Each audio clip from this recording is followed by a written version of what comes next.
जय हिंद दोस्तों, कैसे हो आप सभी लोग। उम्मीद है मस्त बिंदास होंगे और अपनी पढ़ाई को जबरदस्त तरीके से कर रहे होंगे। अपना जो कॉन्सेप्ट चल रहा है ज्योमेट्री में वो क्वाड्रिलेटरल से रिलेटेड कॉन्सेप्ट चले हैं। क्वाड्रिलेटरल में अपन ने स्क्वायर से रिलेटेड जितने भी टाइप के कॉन्सेप्ट बन सकते हैं हर एक टाइप के कॉन्सेप्ट को बहुत अच्छे से कंप्लीट कर लिया है और उस पर जितने भी टाइप के क्वेश्चन क्रिएट हो सकते हैं डिफरेंट लैंग्वेज से जितने भी टाइप्स बन सकते हैं हर एक टाइप के कॉन्सेप्ट को बहुत अच्छे से अपन ने प्रैक्टिस भी किया है। अब क्वाड्रिलेटरल में जो नेक्स्ट कॉन्सेप्ट है वो अपना है क्या, अपना रेक्टेंगल है। यानी कि यहां तक मैंने आपको जो अभी क्वाड्रिलेटरल में पढ़ाया है केवल स्क्वायर के कॉन्सेप्ट को कंप्लीट करवाया है और स्क्वायर के कॉन्सेप्टों से जितने भी टाइप के क्वेश्चन क्रिएट हुए हैं लास्ट ईयर के एग्जाम्स में और आगे जो क्वेश्चन क्रिएट होंगे उस लेवल के क्वेश्चनों की मैंने आपको प्रैक्टिस करवाई है। तो उम्मीद है आप सभी लोगों ने जो भी अभी तक हुआ है वो पूरा का पूरा बहुत अच्छे से नोट किया होगा और उसका रिवीजन भी बहुत अच्छे से आपने किया होगा, क्योंकि आपको पता है कि आप जितने अच्छे से रिवीजन करोगे, आप जितने अच्छे से प्रैक्टिस करोगे, आपको आगे के कॉन्सेप्ट उतने बेहतर तरीके से समझ में आने वाले हैं। क्लियर है? तो शानदार तरीके से आप पढ़िएगा, शानदार तरीके से मैं आपको पढ़ा रहा हूं और हर एक कॉन्सेप्ट हर एक थ्योरम पर इतने क्वेश्चनों की प्रैक्टिस भी आपको करवा रहा हूं कि आपको एक्स्ट्रा एफर्ट डालने की जरूरत नहीं है। जितना मैं आपको प्रोवाइड करवा रहा हूं उतने में भी आपका सिलेक्शन 100% तरीके से और बेस्ट पोजीशन पर हो सकता है। लेकिन कब? जब आपको जितना दिया गया है वो पूरा का पूरा आपका कंप्लीट हो। ठीक है? तो आप हर एक थ्योरम, हर एक कॉन्सेप्ट पर जितने भी टाइप के क्वेश्चन क्रिएट होते हैं हर एक टाइप के क्वेश्चन जो मैं आपको प्रैक्टिस करवाता हूं उनको बहुत अच्छे से आप कंप्लीट कीजिएगा। आपको बहुत मजा आएगा आगे का सिलेबस कंप्लीट करने में और आपके अंदर डिमोटिवेशन पूरी तरीके से गायब हो जाएगा, क्योंकि जैसे ही आप रिदम के अंदर आप पढ़ते जाओगे तो आपको अपने आप ऐसे कॉन्फिडेंस आएगा कि मैं जितना पढ़ रहा हूं उतना आपको आ रहा है, आपके माइंड के अंदर वो सेट हो रहा है। आप उन जितना आपने पढ़ा है वो सारा का सारा आप क्वेश्चन रिलेटेड देखकर उसके अंदर के कॉन्सेप्ट को ऑब्जर्व कर रहे हो और उस क्वेश्चन को विद इन टाइम के अंदर आप सॉल्व भी कर रहे हो। ठीक है? तो ऐसे ही कॉन्फिडेंस आता है, लेकिन वो सब कब हो पाएगा? जब आप जो भी पढ़ाया जाए उसको बहुत अच्छे से कंप्लीट करो, उसका रिवीजन करते रहो, उस पर क्वेश्चनों की प्रैक्टिस करते रहो। ठीक है? ज्योमेट्री लगभग अपनी फिनिश की ओर है। अपना जो ट्रायंगल है वो जितने भी टाइप के कॉन्सेप्ट बन सकते हैं, मैंने आपसे बताया था कि ज्योमेट्री में आपको 3 टाइप्स में डिवाइड किया जाता है ज्योमेट्री को, ट्रायंगल, क्वाड्रिलेटरल और सर्कल। अपना ट्रायंगल कंप्लीटली फिनिश हो चुका है। जो वेटेज के हिसाब से बात करें तो 70% होता है। जो क्वाड्रिलेटरल होता है वो 5% होता है, जिसमें से अपना स्क्वायर खत्म हो गया है। आज के सेशन में अपन रेक्टेंगल को फिनिश करेंगे। उसके बाद नेक्स्ट टॉपिक में अपन क्या करेंगे? समांतर चतुर्भुज और उसके बाद समलंब चतुर्भुज। इस तरीके से अपना क्वाड्रिलेटरल कंप्लीटली फिनिश हो जाएगा। फिर बचेगा अपना सर्कल, जो वो भी बहुत जल्दी अपन फिनिश करेंगे शानदार तरीके से। ना तो कोई कॉन्सेप्ट छोड़ा जा रहा है, ना ही आपका कोई टाइप छोड़ा जा रहा है, ना ही किसी भी टाइप की लैंग्वेज के क्वेश्चन को छोड़ा जा रहा है। हर एक टाइप की लैंग्वेज के क्वेश्चन को, कॉन्सेप्ट को, थ्योरम को, की पॉइंट को पूरी तरीके से आपको कंप्लीट करवाया जाएगा। क्लियर है? तो मेहनत से आप लोग पढ़िएगा। ठीक है? तो सबसे पहले अपन समझेंगे किसके बारे में कि अपना जो रेक्टेंगल है, जो दूसरा कॉन्सेप्ट है, हेडिंग आप लोग बनाओगे क्या? रेक्टेंगल। हेडिंग में आप लोग डाल सकते हो क्या? रेक्टेंगल। हिंदी वाले लिखेंगे इसको आयत, हिंदी वाले लिखेंगे आयत। मैं आयत हो या कोई भी टॉपिक हो, कोई भी कॉन्सेप्ट हो, इतने बेसिक से पढ़ाता हूं कि आपको उसके बेसिक से इतने एक्स्ट्रा लेवल पे ले जाऊंगा कि आपको खुद पता नहीं चलेगा कि मुझे इतनी सारी चीजें कब याद होगी। मैं देखो यहां पर आपको बताऊंगा कि रेक्टेंगल है क्या, बेसिकली रेक्टेंगल का शेप क्या है, रेक्टेंगल बनता कैसे है, रेक्टेंगल की जो प्रॉपर्टीज है वो क्या है, वो सारे के सारे जो कॉन्सेप्ट जो बेसिक हैं जिनसे आप नेक्स्ट लेवल पर जो एडवांस लेवल के कॉन्सेप्ट बनेंगे उनको आप कैसे क्रिएट करोगे, आप खुद उस अप्रोच को समझ जाओगे। तो सबसे पहले मैंने आपको बोला है कि अपनी जो हेडिंग है वो क्या है? रेक्टेंगल। हिंदी में देखेंगे तो उसका नाम हो जाएगा आयत। क्लियर है? अब बात करेंगे अपन डायग्राम की, बात करेंगे अपन डायग्राम की। तो रेक्टेंगल का जो डायग्राम होता है वो किस शेप का होता है, किस साइज का होता है और कैसे दिखता है, इस बात पर अपन चर्चा करेंगे। सबसे पहले तो मैंने आपके सामने एक क्वाड्रिलेटरल बनाया है, मैंने आपके सामने एक क्वाड्रिलेटरल बनाया है। क्वाड्रिलेटरल का मतलब क्या होता है? एक ऐसा डायग्राम जिसकी 4 भुजाएं हो, एक ऐसा डायग्राम जिसकी कितनी भुजाएं हो? 4 भुजाएं हो। बात करेंगे ट्रायंगल की तो उसमें कितनी भुजाएं होती हैं? 3 भुजाएं। जो साइड्स होती हैं वो कितनी होती हैं? 3। अब अपन पढ़ रहे हैं क्वाड्रिलेटरल, यानी कि इसमें कितनी साइड्स होनी चाहिए, 4 साइड्स होनी चाहिए, और वो आकृति कैसी होनी चाहिए, क्लोज होनी चाहिए, यानी कि 1 होना चाहिए। क्लियर है? तो मैंने आपके सामने एक क्वाड्रिलेटरल का शेप बनाया है। क्वाड्रिलेटरल का शेप कैसे है, अब उस पर चर्चा करेंगे। इस क्वाड्रिलेटरल में जो देखा जा रहा है, जो क्वाड्रिलेटरल का शेप दिया गया है, उस शेप की कंडीशन प्रॉपर्टीज क्या होनी चाहिए, उस पर आप बात करोगे। बहुत ध्यान से आप लोग समझना कि आपका रेक्टेंगल बनता कैसे है, रेक्टेंगल की जो प्रॉपर्टीज है वो है क्या। ठीक है, जैसे ही आपकी प्रॉपर्टीज कंप्लीट हो जाएंगी तो आप कॉन्सेप्ट बहुत आसान तरीके से बनाना सीख जाओगे। ठीक है, यहां पर देखो जो आपका क्वाड्रिलेटरल है वो क्वाड्रिलेटरल कैसे होना चाहिए। तो जो क्वाड्रिलेटरल है, क्वाड्रिलेटरल के जो 4 एंगल्स होंगे वो चारों के 4 एंगल आपके 90 डिग्री के होने चाहिए। जो 4 एंगल्स बनते हैं चारों साइड्स के द्वारा, आपके वो चारों एंगल्स क्या होने चाहिए, 90 डिग्री के होने चाहिए। यानी कि एक ऐसा क्वाड्रिलेटरल जिसके चारों एंगल्स 90 डिग्री के हो तो उसको आप क्या कहोगे, रेक्टेंगल कहोगे। आप उसको क्या बोलोगे, रेक्टेंगल बोलोगे, यानी कि आयत बोलोगे। सबसे पहली प्रॉपर्टीज हो गई कि आपका क्वाड्रिलेटरल होना चाहिए। दूसरी प्रॉपर्टीज हो गई कि क्वाड्रिलेटरल के चारों के चार आपके जो एंगल्स हैं वो कितने डिग्री के होने चाहिए, 90 डिग्री के होने चाहिए। पहली कंडीशन आपकी कंप्लीट हो गई। यहां पर आपको तीसरी कंडीशन क्या देखना है, तीसरी कंडीशन देखना है कि जो रेक्टेंगल बनेगा, जो क्वाड्रिलेटरल है, वो क्वाड्रिलेटरल के शेप का होना चाहिए कि उस क्वाड्रिलेटरल के आमने सामने की जो साइड्स हैं वो कैसे होने चाहिए, इक्वल होने चाहिए। कैसे होने चाहिए, इक्वल होने चाहिए। आप यहां पर देखोगे अगर ये जो साइड है वो अगर स्मॉल एल है, अगर ये वाली साइड कंप्लीट यहां से लेकर के यहां तक स्मॉल एल है, अगर ये साइड आपकी क्या है, ये जो साइड है ये स्मॉल एल है, और आपकी दूसरी साइड ये जो है ये स्मॉल बी है, तो यहां पर कंडीशन बनेगी आपकी क्या, कि यहां पर कंडीशन आपकी क्या बनेगी, अगर ये स्मॉल एल है तो ये भी साइड आपकी इसके सामने जो साइड बनेगी वो भी किसमें होनी चाहिए, स्मॉल एल होनी चाहिए। अगर आपकी ये स्मॉल बी है तो यहां इसके सामने वाली ये जो साइड है ये क्या होना चाहिए, स्मॉल बी होना चाहिए। क्लियर है? यानी कि 3 प्रॉपर्टीज आपकी कंप्लीट हो गई रेक्टेंगल से रिलेटेड, कि जो क्वाड्रिलेटरल है, क्वाड्रिलेटरल की चारों भुजाओं ऐसी बनाई जानी चाहिए कि आमने सामने की जो भुजाएं हैं वो कैसी हो, इक्वल हो। क्वाड्रिलेटरल की जो चारों साइड्स हैं उनमें क्या प्रॉपर्टीज होनी चाहिए कि आमने सामने की जो साइड्स है वो कैसे होने चाहिए, इक्वल लेंथ की होनी चाहिए, और क्वाड्रिलेटरल के प्रत्येक एंगल की वैल्यू 90 डिग्री होनी चाहिए। ठीक है, 2 प्रॉपर्टीज आपके सामने कंप्लीट हो चुकी हैं। दोनों प्रॉपर्टीज को आप बहुत ध्यान से देख सकते हो, दोनों को मैंने आपको डायग्राम में बताया भी है, जिससे आपको पता चलेगा कि बेसिकली क्वाड्रिलेटरल की कंडीशन फॉलो होती कैसे है। तो मैंने आपको बताया है कि इस क्वाड्रिलेटरल के जो चारों एंगल्स हैं वो 90 डिग्री के हैं, आमने सामने की साइड्स कैसी हैं, इक्वल हो गई, तो ये आपका क्या बन गया है यहाँ पर, रेक्टेंगल, यानी कि आयत। क्या बन गया है, आयत। अब आपको बहुत अच्छे से पता होगा कि जो रेक्टेंगल होता है, जो आयत होता है, आयत का जो क्षेत्रफल होता है, जो एरिया होता है, मान लीजिए आपका रेक्टेंगल ए बी सी और डी वर्टेक्स, यानी एबीसीडी एक क्या है, आयत है।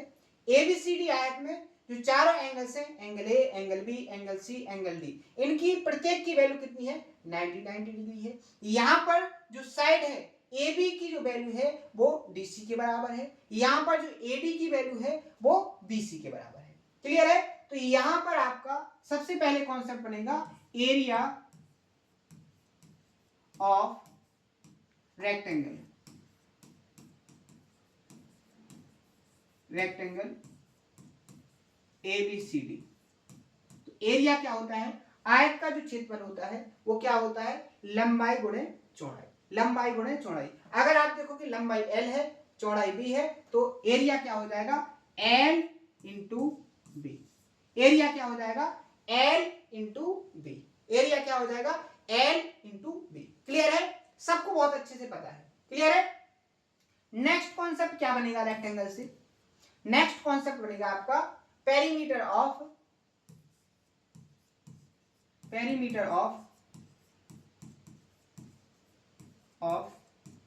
Rectangle, rectangle ABCD. पेरीमीटर का मतलब क्या होता है, जो डायग्राम होता है उसमें जो साइड्स होती हैं उन सभी साइड्स का सम, उन सभी साइड्स की लेंथ का सम। यहां पर देखो अपना जो रेक्टेंगल है, रेक्टेंगल में 4 साइड्स हैं, A B, B C, C D और ए डी, यानी इनका टोटल सम क्या होगा, एल और एल 2l, बी और बी 2b, यानी कि 2l प्लस 2b, तो 2 तो कॉमन आ जाएगा यहाँ पर, तो क्या बचेगा आपका l plus 2 into L plus B. तो पेरीमीटर आपका क्या हो जाएगा, 2 क्या हो जाएगा 2 into L plus B, 2 into L plus B, perimeter क्या हो जाएगा 2 into L plus B, area क्या हो जाएगा एल इंटू बी।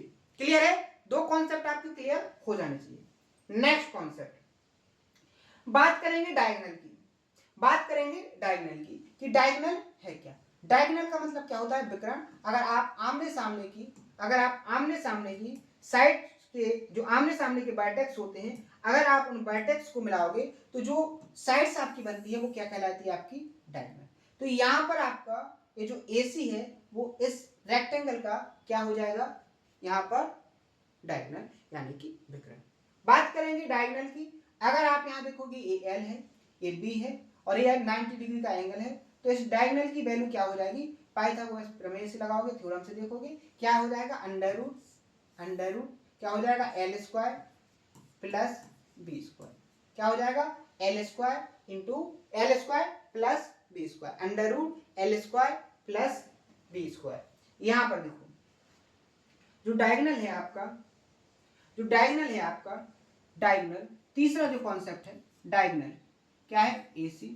ध्यान देना है, चाहे आपका डायगोनल क्या हो, AC हो, चाहे आपका डायगोनल क्या हो, ये BD हो, दोनों डायगोनल जो किसके, जो दोनों डायगोनल रेक्टेंगल के जो दोनों डायगोनल होंगे वो कैसे होते हैं, बराबर होते हैं। AC बराबर क्या होगा आपका BD होगा और इसकी जो लेंथ होगी वो क्या होगा, अगर स्क्वायर सॉरी रेक्टेंगल की लंबाई L है, चौड़ाई B है, तो आपका यहाँ पर जो रेक्टेंगल का विकर्ण होगा वो क्या होगा L square plus B square. तीनों कॉन्सेप्ट आपको बहुत अच्छे से समझ में आ जाना चाहिए, इनमें आपको 1% भी प्रॉब्लम नहीं होनी चाहिए।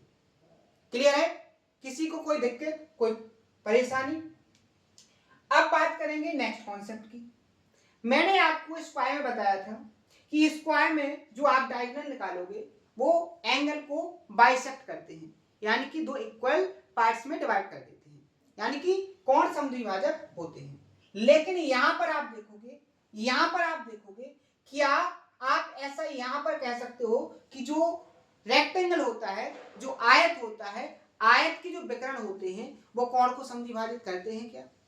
आप ध्यान से देखो, आप यहां पर देखो L जो AB साइड है, आप देखो किसमें, ध्यान से देखना, मैं जिसको हाईलाइट करूं उसमें देखना, यहां पर ये जो राइट एंगल ट्रायंगल बन रहा है, यहां पर ये जो राइट एंगल ट्रायंगल बना है, इस राइट एंगल ट्रायंगल में देखोगे, इस राइट एंगल ट्रायंगल के अंदर अगर आप देखोगे ध्यान से तो आपको पता चलेगा कि यहां पर ये राइट एंगल ट्रायंगल की ये वाली साइड अलग है और ये वाली साइड अलग है।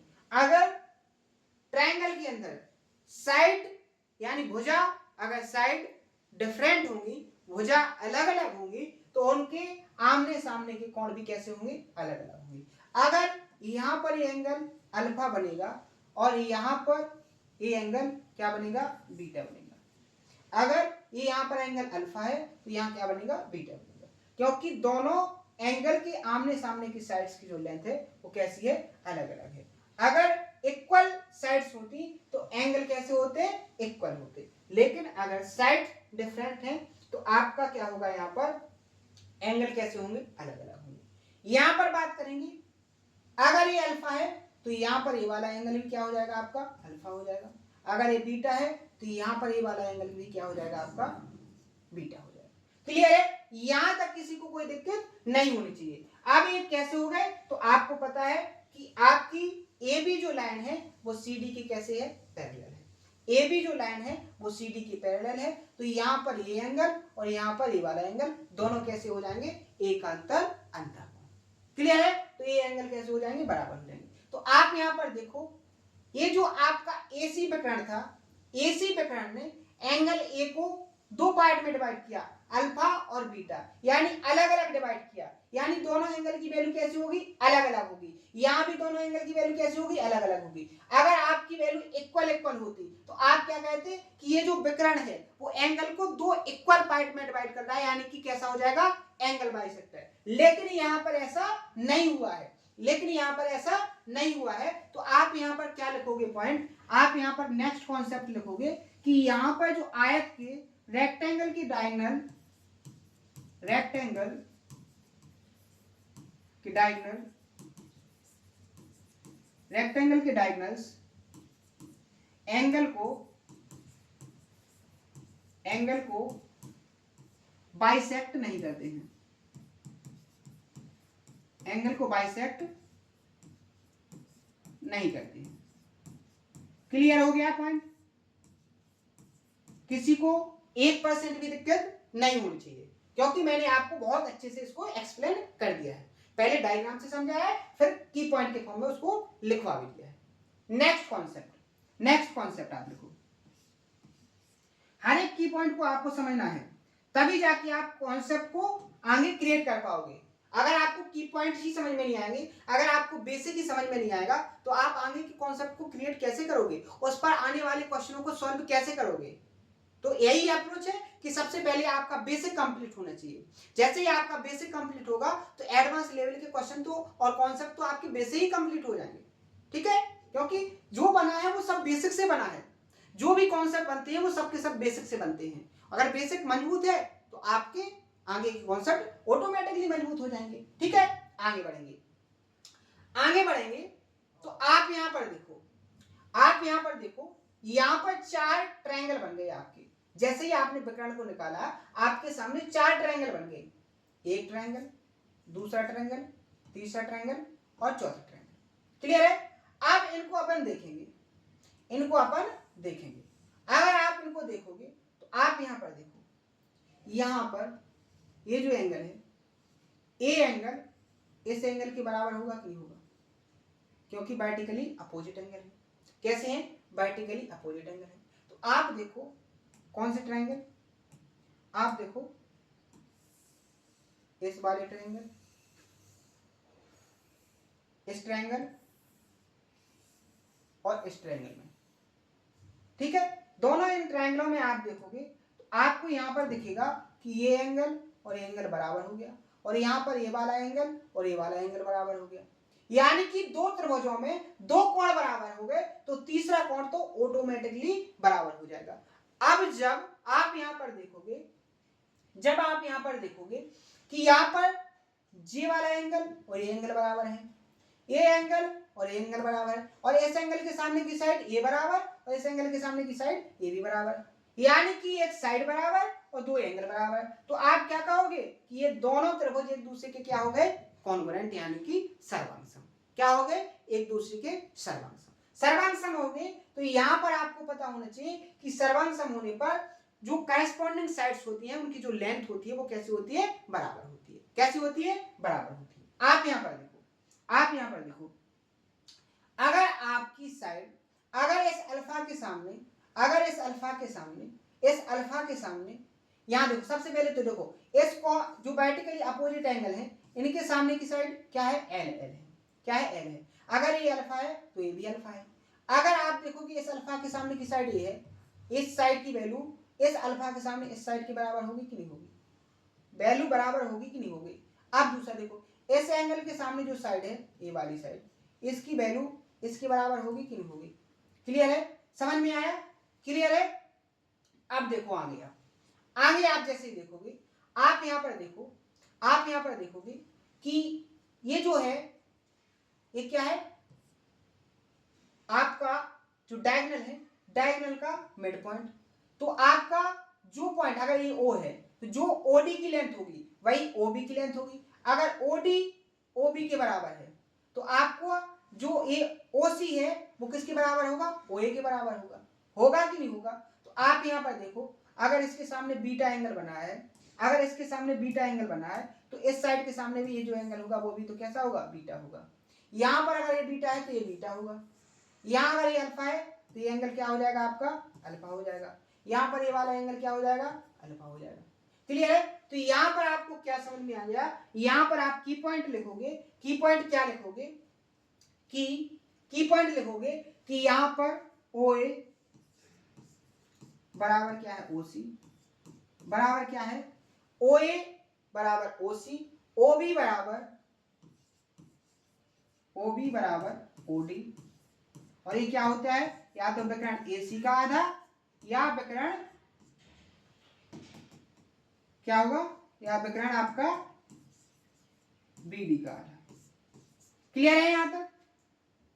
की पॉइंट आपको समझ में आ गया।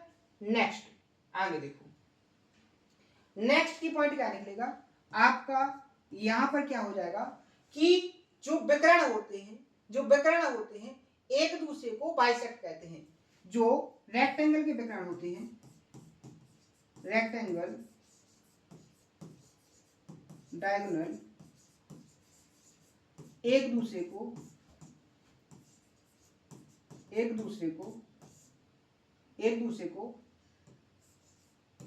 बाइसेक्ट करते हैं। क्या करते हैं, एक दूसरे को बाइसेक्ट करते हैं। क्लियर है? क्लियर है यहां तक, किसी को कोई दिक्कत? आगे बढ़े, आगे आप देखोगे अगर ऊपर वाला ट्रायंगल नीचे वाले ट्रायंगल के कैसे है, कॉन्ग्रुएंट। अगर इसका एरिया 1 यूनिट है तो इसका भी एरिया क्या होगा, 1 यूनिट होगा। यहां तक किसी को कोई दिक्कत? अब आप यहां पर देखो, अगर इसके विकर्ण एक दूसरे को बाइसेक्ट करते हैं तो यहां पर इस ट्रायंगल ए डी बी के लिए ये जो साइड होगी ये इसकी मीडियन बन जाएगी। क्या बन जाएगी, मीडियन। मीडियन जो ट्रायंगल को करती है इक्वल 2 पार्ट में डिवाइड करती है। अगर इसका एरिया 1 यूनिट है तो इसका भी तो एरिया 1 यूनिट होगा। अगर इसका एरिया 1 यूनिट है तो इसका भी एरिया तो क्या होगा, 1 यूनिट होगा। तो यहां पर आपका जो डायगोनल होते हैं डायगोनल आपके रेक्टेंगल को 4 इक्वल ट्रायंगल में डिवाइड करते हैं। तो यहां पर की पॉइंट लिखोगे कि आयत के विकर्ण आयत को 4 बराबर क्षेत्रफल वाले त्रिभुजों में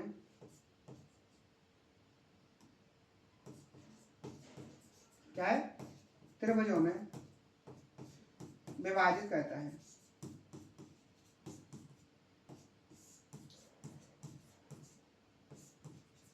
क्लियर है? क्लियर है? हर एक की पॉइंट आपको समझ में आना चाहिए। तो यहां पर आपका जो रेक्टेंगल का बेसिक है वो पूरी तरीके से कंप्लीट हो गया।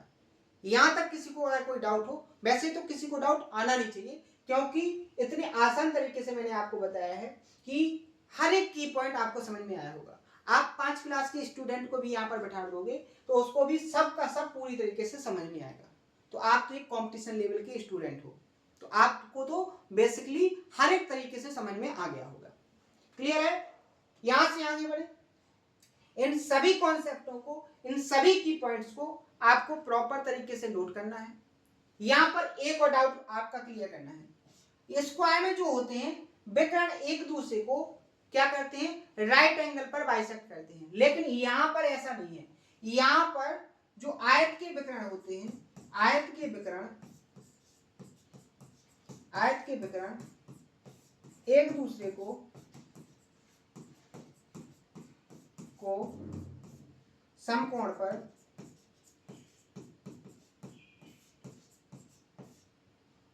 पर विभाजित नहीं करते। इस की पॉइंट को आपको बहुत अच्छे से करना है। क्लियर है? तो ये डायग्राम, एक की पॉइंट प्रॉपर तरीके से आप लोग नोट करो, इनका रिवीजन करो, फिर आगे देखेंगे कि क्वेश्चन कैसे आते हैं। अगर आप कहना चाहो तो एक क्वेश्चन को आप सॉल्व करके भी देख सकते हो।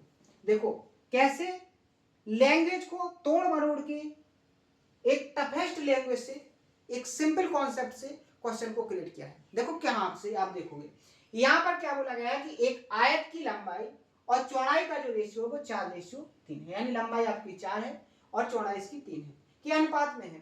फिर विकर्ण के हिस्सों एवं लंबी भुजा द्वारा बने त्रिभुज का क्षेत्रफल और विकर्ण के हिस्सों एवं छोटी भुजा के द्वारा बने त्रिभुज के क्षेत्रफल का रेशियो यानी अनुपात क्या है। तो यहाँ पर आपका ऑप्शन नंबर डी क्या हो जाएगा, करेक्ट आंसर। अब आपको तो समझ में ही नहीं आया होगा क्योंकि अभी आपने कॉन्सेप्ट को उतने अच्छे से देखा ही नहीं है। कैसे, उसको देखो। यहाँ पर आप केवल क्वेश्चन की लैंग्वेज नहीं समझ पाए। कैसे, उसने कहा है कि एक रेक्टेंगल है, ये बन गया आपका रेक्टेंगल। इस रेक्टेंगल के अंदर आपके हैं विकर्ण, ये हो गए विकर्ण, ये हो गए इसके विकर्ण, क्या, ये हो गए इसके विकर्ण।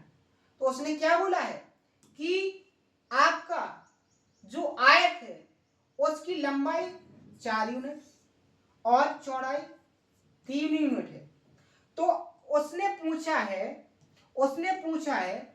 कि विकर्ण के हिस्सों, अब यहां देखो विकर्ण के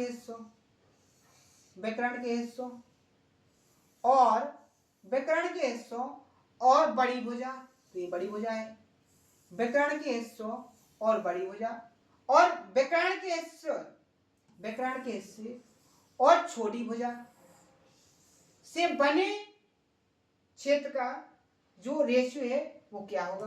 तो आपको अभी मैंने नहीं पढ़ा है, अगर ये 1 यूनिट होगा तो ये भी तो क्या होगा, 1 यूनिट। यहाँ पर मैंने कॉन्सेप्ट नहीं पढ़ाया कि यहाँ जो 4 एंगल बनते हैं वो इक्वल एरिया के बनते हैं।